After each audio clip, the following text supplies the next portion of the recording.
Hallo zusammen und herzlich willkommen zum heutigen Video. Heute zeige ich euch, wie ich mein minimalistisches Bullet Journal Setup gemacht habe. Nachdem ich mein Oktober Bullet Journal Setup Video gefilmt habe, war ich ziemlich genervt von meinem alten Bullet Journal, weil man immer alles durch die Seiten durchscheinen sieht, das Papier allgemein nicht so eine tolle Qualität hat, immer alles verwischt und wenn man am Anfang oder am Ende vom Buch ist es immer super schwierig, was Gescheites zu zeichnen, weil die eine Seite so dick und gewölbt ist. Deswegen habe ich mich entschieden, mir ein neues Bullet Journal zu kaufen mit dickeren Seiten und einer gescheiten Bindung. Und weil ich kein Vermögen für ein Bullet Journal ausgeben wollte, habe ich ziemlich lange recherchiert und mir Bewertungen auf Amazon durchgelesen. Letztendlich habe ich mich dann für ein Bullet Journal von Scribble & Dot entschieden. Es ist ein A5 Notizbuch mit Punktraster und das Papier hat ein Gewicht von 160 Gramm pro Quadratmeter. Außerdem hat es auch nur 11 € gekostet, was schon mal ein Riesenvorteil ist. Und weil ich es ja schon getestet habe, während ich dieses Video hier gefilmt habe, kann ich euch auch schon ein kleines Feedback geben. Also bis jetzt bin ich echt begeistert von dem Bullet Journal. Mein Fineliner scheint nicht durch die Seiten und man sieht nicht mal das Kraftpapier von der anderen Seite durch. Außerdem verwischt der Fineliner nicht, was auch ein sehr großer Pluspunkt ist und die Seiten liegen flach auf, wenn man am Anfang oder am Ende vom Bullet Journal ist. Ich werde euch in den nächsten Videos weiter auf dem Laufenden halten, wie ich das Bullet Journal finde, aber wenn ihr es euch schon mal anschauen wollt, habe ich es euch in der Videobeschreibung verlinkt. Ich habe mein neues Bullet Journal für den Rest von 2020 und fürs neue Jahr 2021 vorbereitet. Für das minimalistische Bullet Journal Setup habe ich nur Fineliner, Kraftpapier und einen weißen Gelroller von Uniball benutzt. Mein alter weißer Gelroller hat irgendwie noch nie richtig funktioniert und ich weiß ehrlich gesagt nicht warum. Ich musste dann, während ich das Video gefilmt habe, zum nächsten Schreibwarenladen gehen und einen neuen kaufen, der dann zum Glück auch funktioniert hat. Jetzt bin ich auch so begeistert von dem Stift wie alle anderen. Falls ihr euch auch so einen bestellen wollt, habe ich euch einen Link in die Videobeschreibung gepackt. Diese typische Year at a Glance Übersicht habe ich rausgelassen, weil ich die Seite in meinen letzten Bullet Journals nie benutzt oder auch nur angeschaut habe. Mich würde mal interessieren, was Leute, die diese Seite in ihr Bullet Journal machen, eigentlich damit anfangen. Ist das nur als Übersicht gedacht oder schreibt man da Termine rein oder wofür genau wird die Seite benutzt?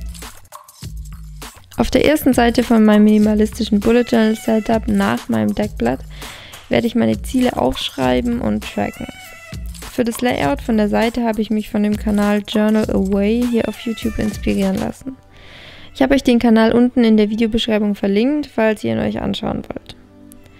Auf der linken Seite werde ich allgemeine persönliche und berufliche Ziele aufschreiben und auch ein paar Gewohnheiten, die ich behalten bzw. verändern will. Auf der rechten Seite werde ich dann meine wichtigsten Ziele in kleinere Unterziele aufteilen und meinen Fortschritt überwachen. Also jedes Mal, wenn ich ein Unterziel erreicht habe, werde ich einen Bereich in dem Balken ausmalen. Dann habe ich auch noch eine Seite für eine Wunschliste vorbereitet. Ich weiß nicht, ob ihr das kennt, aber bei mir ist es öfter so, dass mir irgendwas einfällt, das ich gerne kaufen will, aber das ich dann wieder vergesse. Deswegen wollte ich eine Seite machen, auf der ich alles aufschreiben kann, was mir so einfällt, das ich mir gerne kaufen würde. Für den Geldbeutel ist sowas wahrscheinlich eher unpraktisch, aber ich habe trotzdem immer ganz gerne so eine Übersicht.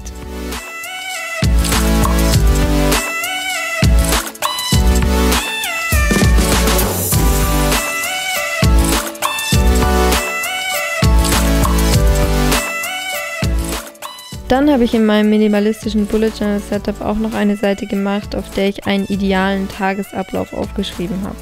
Da ich momentan dabei bin, meine Selbstständigkeit aufzubauen und deshalb auch von zu Hause aus arbeite, hilft es mir ziemlich, einen geregelten Tagesablauf zu haben, damit ich mich nicht so leicht ablenken lasse.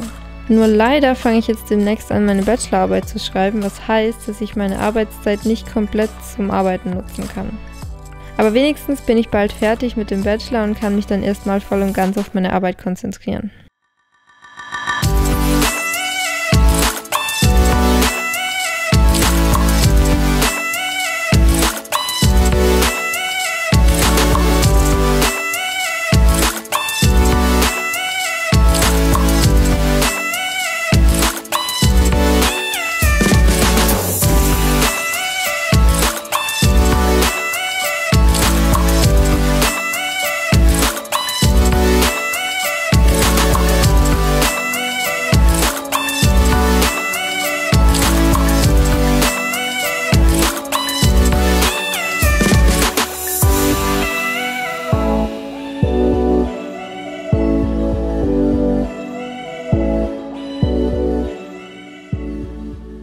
Für meine nächste Seite in meinem minimalistischen Bullet Journal Setup habe ich mich ein bisschen von Amanda inspirieren lassen.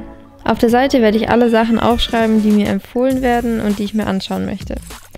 Meistens, wenn mir jemand was empfiehlt und ich ein paar Tage später danach schauen will, habe ich schon wieder vergessen, was genau es war. Deshalb wollte ich eine ganze Doppelseite haben, auf der ich solche Sachen aufschreiben kann. Ich habe die Seite in Bereiche für Filme, Serien, Bücher, Podcasts und Musik aufgeteilt.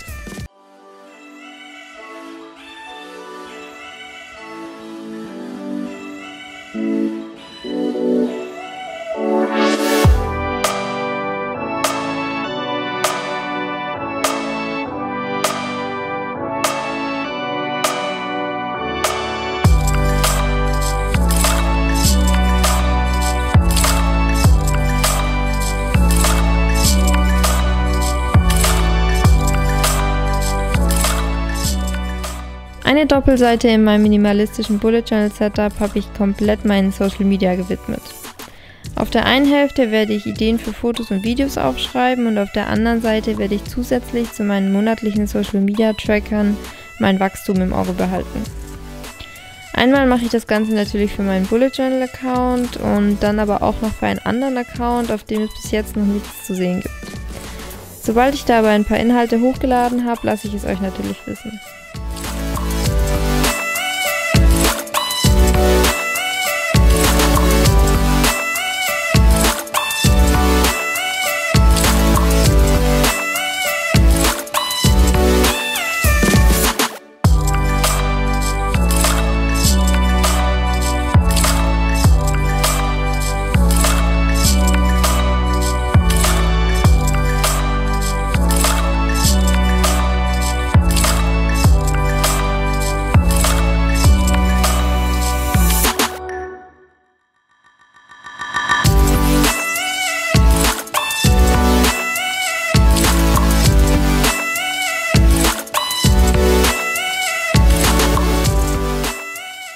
Dann habe ich auch noch eine ziemlich typische Geburtstagsseite gemacht.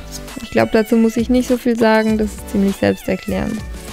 Hier schreibe ich einfach für jeden Monat auf, wer wann Geburtstag hat, damit ich dann nicht immer jemanden fragen muss.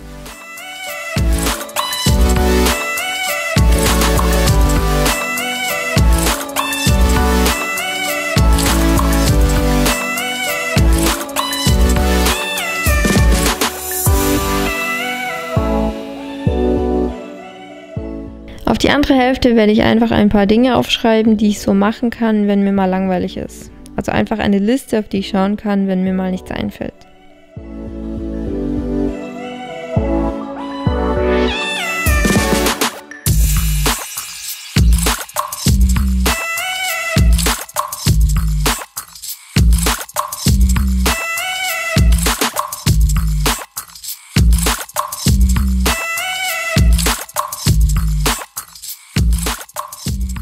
Wenn euch mein minimalistisches Bullet Journal Setup gefallen hat, würde ich mich sehr über einen Daumen nach oben, einen Kommentar oder auch ein Abo freuen.